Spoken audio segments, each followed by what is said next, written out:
Hey, Jeff, welcome to the show. Thank you. Glad to be here. Absolutely. So, for those of you who haven't met Jeffrey yet, Jeffrey Fox is the New York Times best-selling author of 11 business books that have been translated into over 30 languages. He is the founder of Fox & Company, a management consulting firm that shows clients how to dollarize their value proposition to overcome price objections and shorten the sales cycle. Jeff, it's great to have you. Thank you. Glad to be here. Absolutely. So, tell us about your background and how you got started in business. Well, after college, I went to the Harvard Business School, did a stint in the Army, and then went to work for 3 corporations, where I ultimately ended up as the worldwide director of marketing for a company called Loctite that makes super glue. Some of your people may know about. And then I started Fox & Company, and all 3 companies, Hugh Blind, Pillsbury, and Loctite, became clients in the first week. And that was in 1982. I started it when I was 33, and now we have, here I am. Awesome. And tell us about, that first book you wrote, because I think that really set the pace for your career. I know it definitely helped you launch your career to another level. Well, I wrote the book, which was titled How to Become CEO, originally for my kids and for the kids of my clients. They'd call up and they'd say, Judy's graduating from college. You won't listen to a word I say. What do you got for advice? And so I put together all these notes and untitled monograph.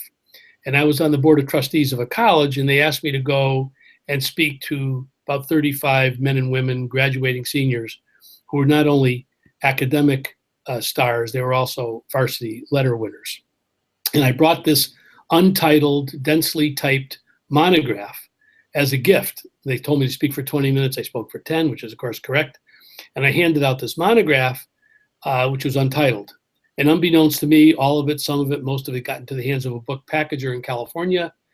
The guy called me up. He said, "I think you have a book," which I thought was interesting. And I, with his help, in 1 week, I just changed it slightly to make it look like a book from a monograph. And I came up with the title after I wrote it, How to Become CEO. And it's designed for ambitious people. So a week later, he calls me up and he said, "Jeffrey, got exciting news." I said, "What's that?" He said, "We have an enthusiastic agent. And for your audience, an enthusiastic agent is necessary these days in order to get any book published."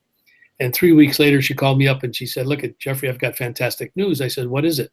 She said, "Well, we have an offer to publish the U.S. rights of publish your book in the U.S. rights for $50,000. And I said, "Well, is that Yankees 5, Red Sox 1, Yankees 5, Red Sox 4? I mean, what does that mean?" And she said, "Well, for a first-time non-celebrity author, that's great." As it turns out, I'm still a non-celebrity author, but be that as it may, at 12:07 or 11:53, something like that, on the same day, she called me up and she said, "Jeffrey, I got fantastic news." I said, "What is it?" She said, "Well, we have a preemptive offer to publish your book in the United States for $125,000. And I said, "What does a preemptive offer mean?" She said, "Well, if you don't take it by 3 o'clock this afternoon, it disappears. You want to think about it?" I go, "Yeah, I'll take it." And so for the next 3 or 4 weeks, I walked around saying to my agent call? Did my agent call? Like I was a big Hollywood big shot. And so that's how that happened. And after that was published, it was on the New York Times bestseller list and Wall Street Journal, Business Week, and all that. And then we did a deal with the publisher for 3 more books, and then a couple more books, and blah, blah, blah. I think I'm at 11, 12, or 13. I'm not sure. That's awesome. That's a great story. I love that. So why did you take that one offer so quickly? You didn't have to think about it. $125,000? Yeah. How long would it take your audience to think about it? I don't know. Unless you're Stephen King, it would take you 2 seconds. I had never published a book before. I've never read a contract. My agent was wonderful. She's since retired. I get all these contracts from overseas, everything. They just tell me where to initial and where to sign, and that's all I've done. It's pretty awesome. So let's talk about your book then, How to Become CEO. What was that message in there that you think resonated with so many people? Well, it's readability is the key, the voice. I don't have any nuances, any theory. I don't fool around. I don't have, it's not political. It says what to do and why to do it.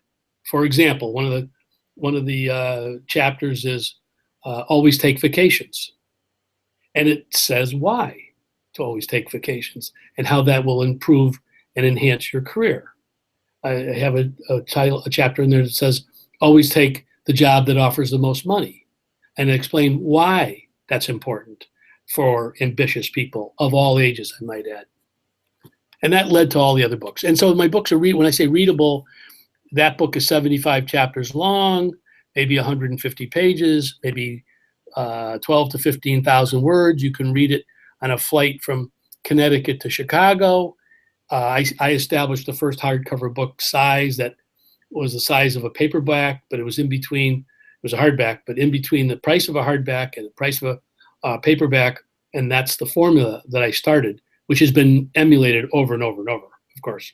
Mm-hmm. Gotcha. And so was that your idea to start that formula, or was your publisher? I'm sorry, I missed that. There was a disconnection there. What'd you say? Was that your idea to start the smaller size hardcover book, or was that your publisher? Right, my idea. I wanted the book to be able to fit into a woman's pocketbook or briefcase and into a man's suit jacket or that kind of thing. Mm-hmm. Awesome. And hardcover gives a library feel. So, people throw away paperbacks. They don't throw away hardbacks quite as easily. Definitely. That's a great idea. So you made this kind of more economical, easier to carry around, easier to use version of the book. And in hardback, it gives it that kind of legitimacy. Mm-hmm. So it's the formula has been copied a lot of times, but no one's really been able to capture the quote unquote the voice. Awesome. So tell us more about that voice. I mean, how do you find that for yourself? Well, my regular business we're marketing consultants who work for companies and show them how to increase their sales and raise their prices and that kind of thing. And what you have to do in marketing and sales, you have to find the obvious. And that is not easy. And usually you have to start at the beginning.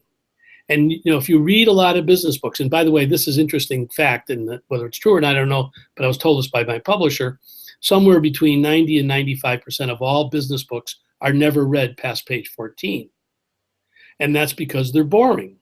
And I don't care what the bestsellers are. You get on a treadmill and you read these books, you're going to fall off and kill yourself, because it's like, don't drive heavy machinery reading this boring book. My books can be read backwards and forwards, and I write them for me. So what that means is you got to get to the simple of it. Start at the beginning. Make your statement, say why it works. I don't use any research, any data. I just state the facts. In 1851, Gustave Flaubert wrote, "It's no easy business being simple." And so my books are simple. And that's very hard for people to do, to be simple. They add words. I take out words. I have the same philosophy as well. For my books, they tend to be much shorter, like yours. And I think that's what people want. They want that just direct information, like here's what to do, here's why it works, go do it. They don't need all the fluff and stories and 10 reams of research that's kind of irrelevant. Right. Exactly. Totally correct. And so if you're correct in what you state, and of course my first books were written, How to Become CEO was written for my kids. My second book, How to Become a Rainmaker, was written for myself and some of the guys that work for us. And How to Become a Great Boss was written because I had a lot of bosses, client bosses, who said, what am I supposed to do here? I've got a new job, a new sales manager, I'm a new this, what do I do? I wrote a book originally titled Don't Send a Resume. It's been retitled with a terribly banal title of How to Land Your Dream Job, which my editors changed unilaterally, stupid of course, but how to become, Don't Send a Resume is a marketing book on how to get a job. And I've gotten, of all my books, I've gotten the most letters from that book, where people said, look, they hadn't got a job for 6 months or a year or whatever. Guys just coming out of the university use that book. And then I wrote a book, probably my best book in terms of content, because I know it the most, was How to Become a Marketing Superstar. It didn't sell that well because everybody in marketing already thinks they are a superstar. So that didn't have the audience. Well, it did okay. And then I wrote a book, How to Make Big Money in Your Own Small Business, of which 80–90% of people running and owning their own small business starting don't read. So although it's successful, it wasn't a killer like How to Become a Rainmaker, where people, corporations want to get it for people. Then I've written 5 or 6 other books. Awesome. Well, you mentioned a little bit ago about marketing that, the important thing is to find the obvious, and that's not easy to do. So can you give us an example of, maybe some clients you've worked with, some strategy you've worked on where you found the obvious and that really helped turn around a marketing campaign? Well, for example, we have a client that's in the medical diagnostic product. Okay. They make products that mammography facilities in particular and CAT scan and MRI facilities use. And these products are icon type little products that the technicians will put on a person's body to indicate an area of concern, whether it's potential cancer or a scar or something like that. Radiologists will read the x-ray with these markers on them and will know whether or not they should do further research. So the company was always called XYZ. I suggested to the CEO that we change one division to XYZ Medical and came up with the line, when your diagnosis must be right. And that's the obvious thing, when your diagnosis must be right? You don't want to have if you're a doctor, you don't want to have a bad diagnosis. So, however, with that positioning, they now own the top frame of this industry. Just like Budweiser, we're the king of beers. What's the other guy going to say? We're the queen of beers, we're the prince of beers. So you always try to find something obvious, never been said before, and create a kind of inviolate moat around your brand. And I've done that a million times. Gotcha. So for those who aren't so familiar with the business lingo, you talk about having a moat around your brand. What does that mean? Why is that important? Well, a brand, you always search for positive brand awareness. And positive brand awareness is typically the number one positive brand awareness in almost every product category is a product that has the highest perception of quality, almost always the highest priced, usually has some distinctive points of difference. But the brand is a promise. The brand is not what the product is. The brand is just simply the name of the product. And so it's very important that you constantly, relentlessly pay attention to the brand. And all people in a company are the custodians of that brand. And that's why, for example, Tylenol, when they had a problem with people sabotaging some of the Tylenol products, they immediately pulled them off the market because the brand is more important. Brands are worth more than the physical properties of a company, more than the plant and equipment, more than the buildings. The brands Coke and Coca-Cola are worth more than all their factories and all their bottlers put together.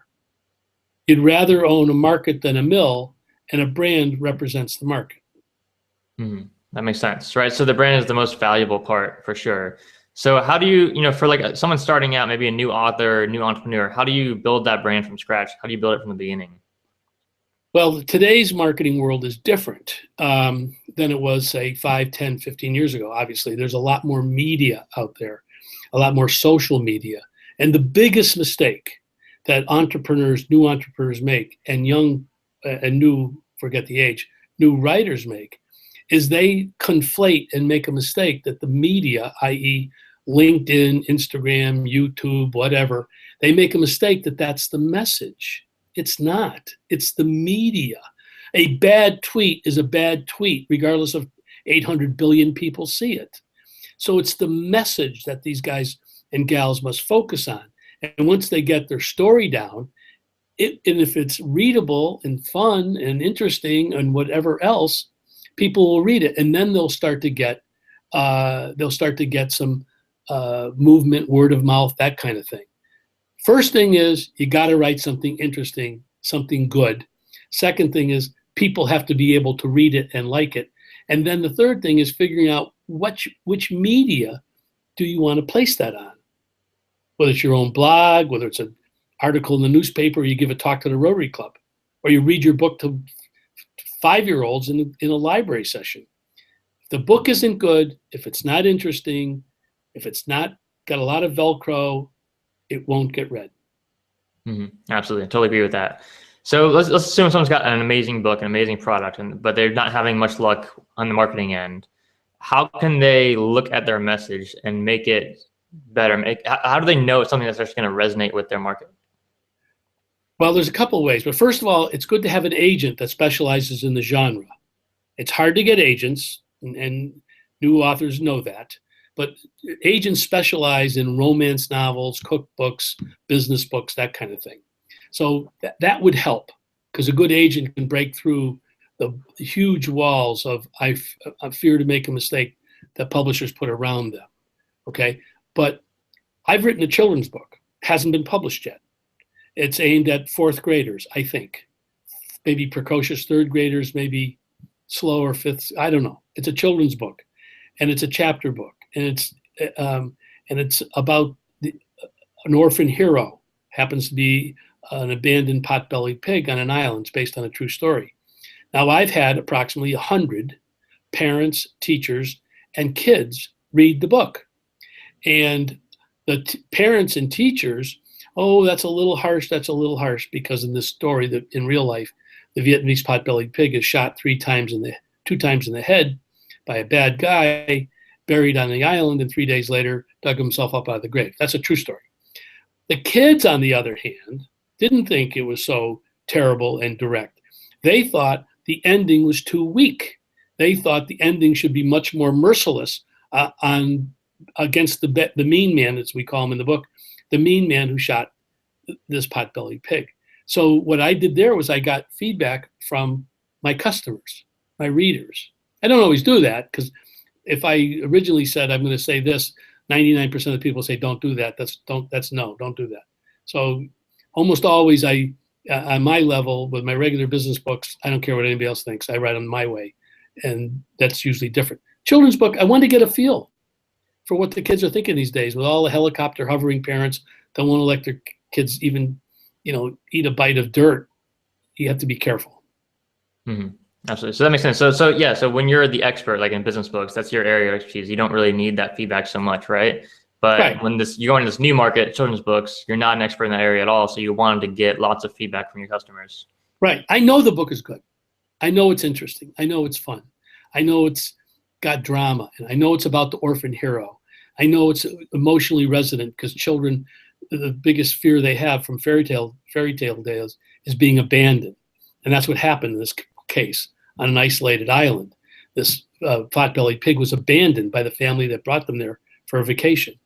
Children hate abandonment, but they also want to be an orphan hero, like Huck Finn, Tom Sawyer, Moses, David Copperfield, Harry Potter. They want to experience the adventures vicariously of these people, and they want to be against the social mores of their parents and so forth, but they want to do it in the safety of the pages of a book. That's called an orphan hero. Absolutely. So I want to ask you a personal question, Jeffrey, about, your writing, because I know there's a lot of business people like you who, very successful, have been in business for a long time, have a lot of wisdom, and, have obviously helped a lot of people with your information, but they don't write books. I mean, they don't actually share that information with people really outside of their inner circle. So why did you think it was important to actually write these books and to share your wisdom with other people? Well, first of all, because the first book, Lucky, How to Become CEO, resonated from everybody. And then my publisher said, here's a lot of money, let's write 2 or 3 more. So I did it for the money. But I want to make sure the books were readable. So mine, you can, like I mentioned earlier, you can read them backwards or forwards. You can pick my book up at any time and read a chapter.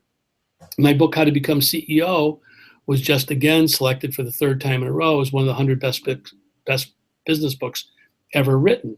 And the reason the group picked it was because my epilogue says, now that you've read the book, open it up to any page, put your finger on a sentence and do what it says there, and you'll be a rainmaker.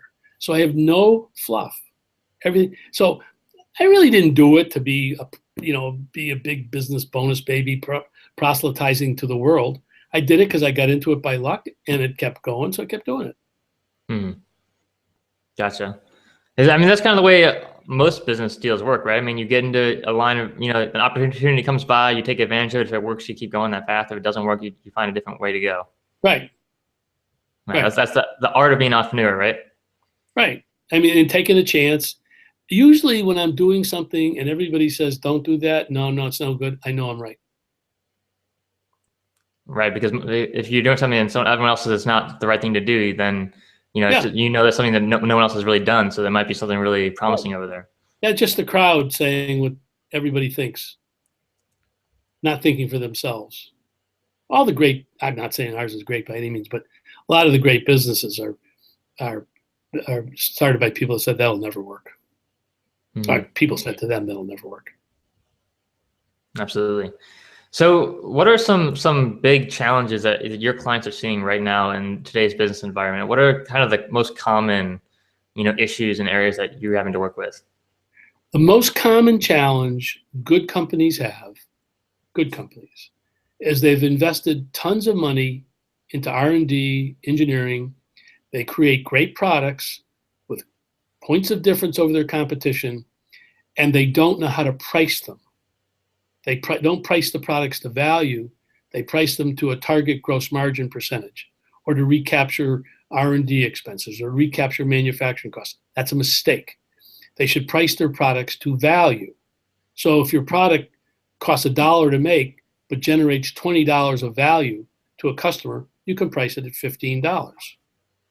So the number one problem is these guys invent all these great products.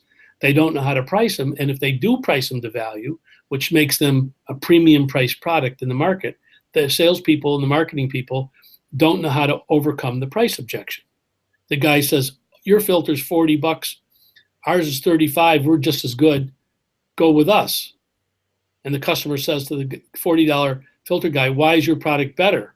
He goes, blah, blah, blah, blah, blah, blah, blah, blah, blah. They've got to be able to articulate that difference. And that difference is usually the product creates something that lasts longer, doesn't have to be replaced as often, is lighter, faster, swifter, something like that. And they have to be able to quantify those claims. Our product lasts longer. What does that mean?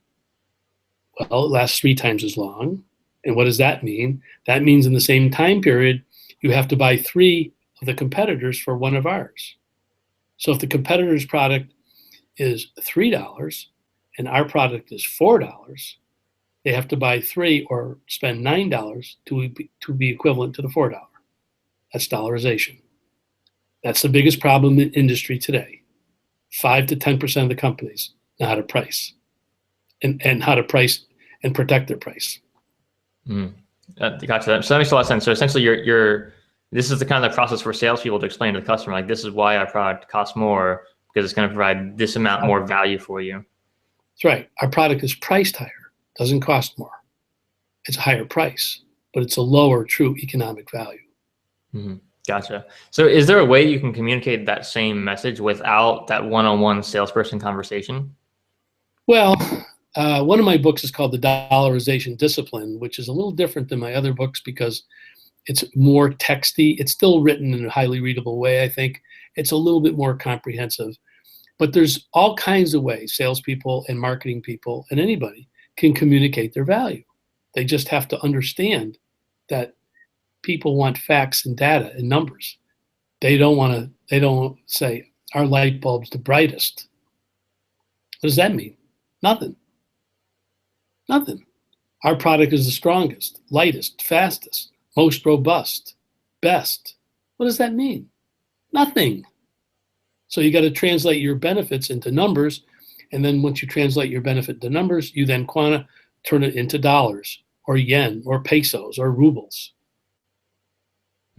Gotcha. And so does this method work for, consumer products as well, or really just B2B?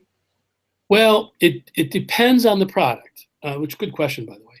There are 2 reasons why, and only 2 reasons, why somebody buys something. 1 is to solve a problem, and 2 is to feel good, some combination perhaps. So the calculus in business buying decisions is 15% feel good, roughly, and 85% solve a problem. Now, the feel good in business to business is the brand name, the salesperson, they know them, they work with the company before, they have confidence in the company's claims. And the other 85% is solving the problem. If I invest $1,000 in the product, will I get $2,000 back in savings or incremental revenues or whatever? That's business to business. In the consumer side, it depends. If the product is, for example, solving a problem like a burglary alarm system, The customer could look at a video system that costs X, or it could look like a guard dog system that costs X, and figure out what the best return on investment is for that.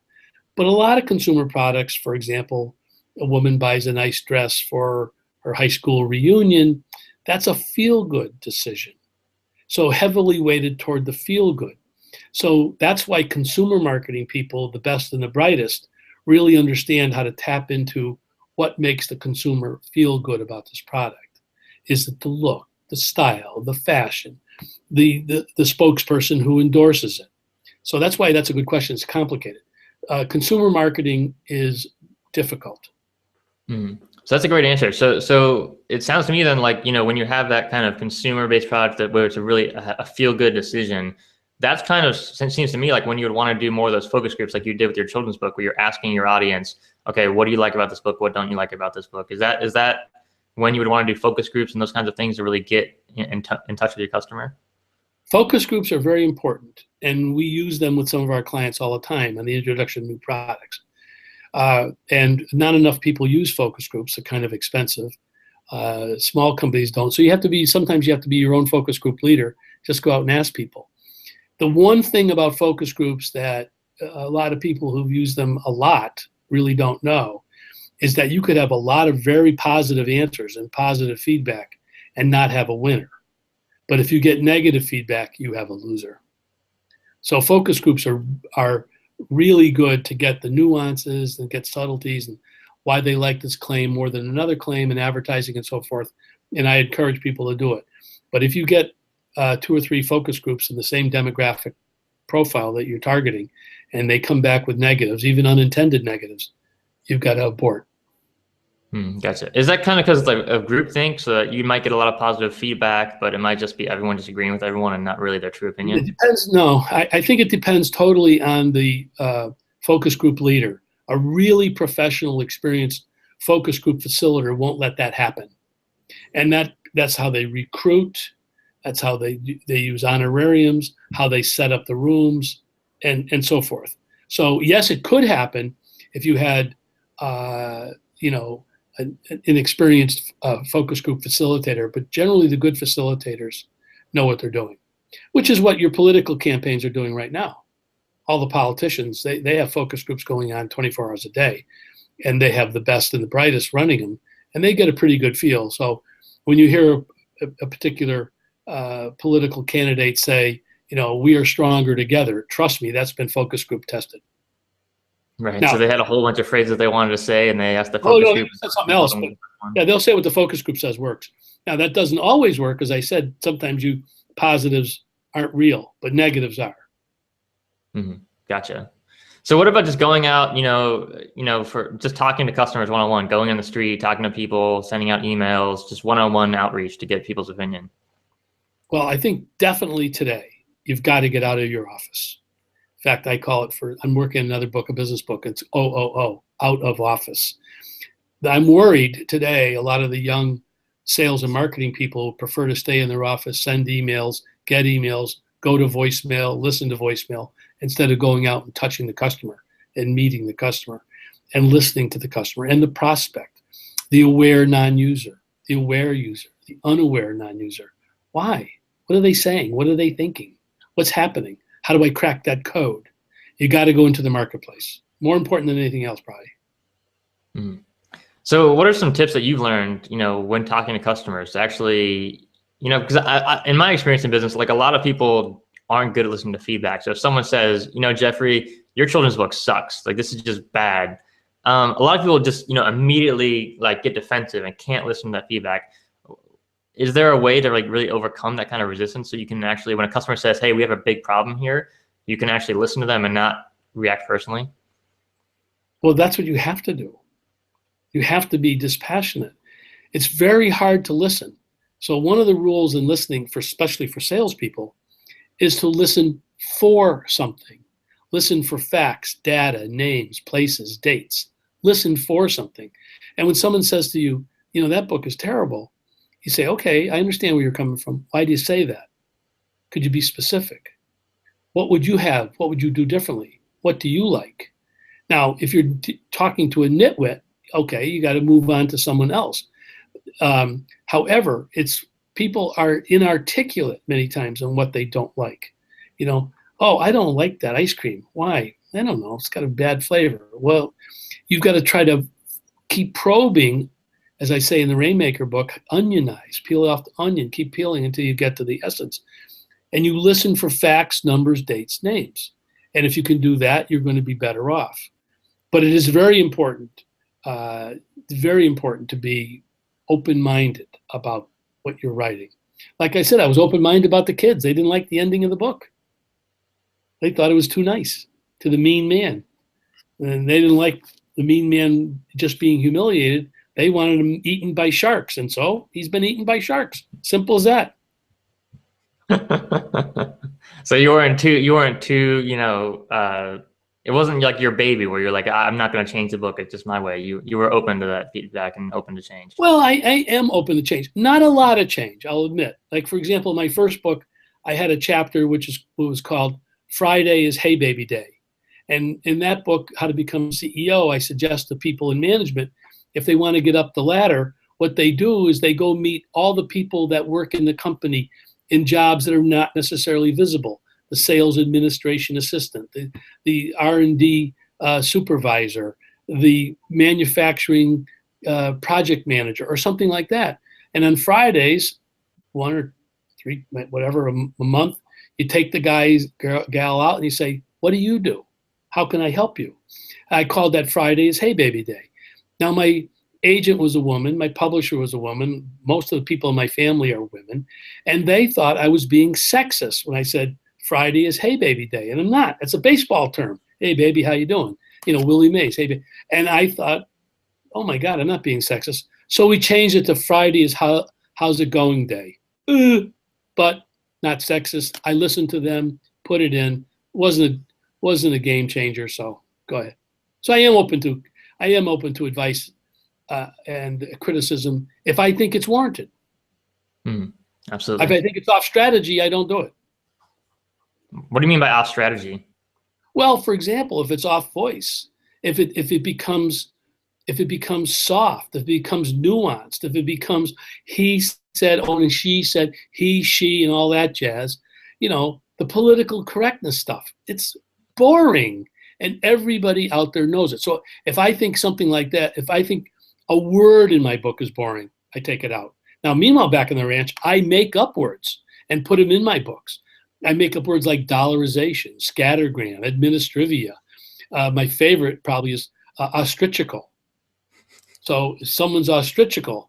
And what does that mean? They have their head in the sand. They're not facing facts, right? Like an ostrich. And so I said, ostrichical, let me look that up. Is there a word ostrichical? I made it up.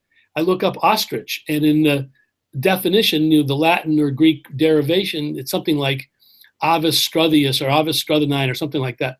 You look up struthius or struthini, it's a person that has their head in the sand. So ostrichical is a much better word than struthini. Right, and people might actually kind of know what it means because they don't know the Latin root. You know what it means, even if they don't know what it means. Like dollarization. People know what it means. It doesn't matter what currency. It's turning your benefits into dollars and cents so the customer can say, what's the product really worth? Awesome. Well, Jeff, this has been great. You shared just some awesome information with us today, and I really appreciate it. And I want to ask you one last question. If you could go back to your early career in business and give your younger version of yourself some good advice, what would that be? Listen to yourself. Listen to your customers. Do not listen to, listen to it, but don't necessarily go by it. The wisdom of the company, the shibboleths, the myths that exist, how a company's been doing business this way for so long. A lot of times, these kinds of myths are passed down from generation to generation. Nobody looks at them. I mean, that's where the fairy tale, the emperor has no clothes. I mean, for 100 years, they thought the emperor was wearing clothes, but he wasn't. And so as a young business person in a corporation or on your own, you gotta look for the obvious, got to look for what's missed. You got to look, don't go with the crowd. The crowd is almost always, if they're not wrong, they're inaccurate. And if they do have a good legacy, you live with it. You expand it, make it better. But don't just say, this is the way we've always done it, therefore it's right. I mean, that's the classic thing from Ted Levitt at Harvard Business School, where I went, where the guy talks about marketing myopia. You know, the railroads forgot they were in the transportation business. They were in the railroad business, and they didn't realize they were in the transportation business. USPS, United States Post Office. If they knew what their business they were in, there wouldn't be a FedEx. But they didn't. So that's what you got to do. Awesome. That's great advice. So where can people find out more about you and your books and the work that you're doing, Jeff? Well, our website is eponymously named, foxandcompany.com. And, you know, I suppose I found out the other day from the kids, you can Google me, whatever. I don't even know half of it's true in there, to be honest with you. But that's and my books really are supposed to be available everywhere, although the book industry is a little bit backwards. You know, they don't know how to manage inventory to demand. And, you know, the bookstores are kind of at the mercy of a book distributor where a guy comes in, oh, these aren't selling, moves them out. But I mean, so sometimes your books are or not in bookstores.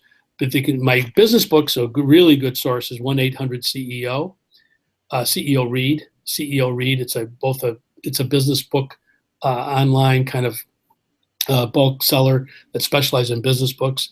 Amazon.com is not bad, although the recent trend to print to order, where you order one book and they print the book and it's $20 instead of $15, and that's the newest thing. That's just lazy marketing, lazy forecasting. I remember I had somebody recently tell me a customer called up and they wanted to buy 65 copies of one of my books, and they couldn't find them anywhere. You know, Amazon had 10, and the person at the publisher said to me something like, well, you know, really, you should tell people. I never knew who the person was I was calling up. She couldn't find the books. That really, they should order 2 or 3 weeks in advance. I said, why? Do you order your eggs 2 or 3 weeks in advance? Do you order your milk 2 or 3 weeks in advance? When you go into a store, do you order, say, oh, I'd like a bag of nails and I'll wait 3 weeks? They have to know how to manage inventory, and they don't. Which is why online bookstores like Amazon have had some success, but the regular bookstores will come back. They call brick and mortar bookstores, they'll come back because they provide a service that the online people don't do. But that's an example of the problem of people looking for my books today. So call up Amazon or call me if you're going to buy more than one. Email us and we'll find a way to get you the books. Awesome. Well, thanks, Jeff. So we'll have the links to all your books on Amazon and different online retailers and all the links and everything you mentioned in the show notes at publishingprofitspodcast.com. So Jeff, thanks so much for being here. I really appreciate it. Thank you. Great fun. All the best.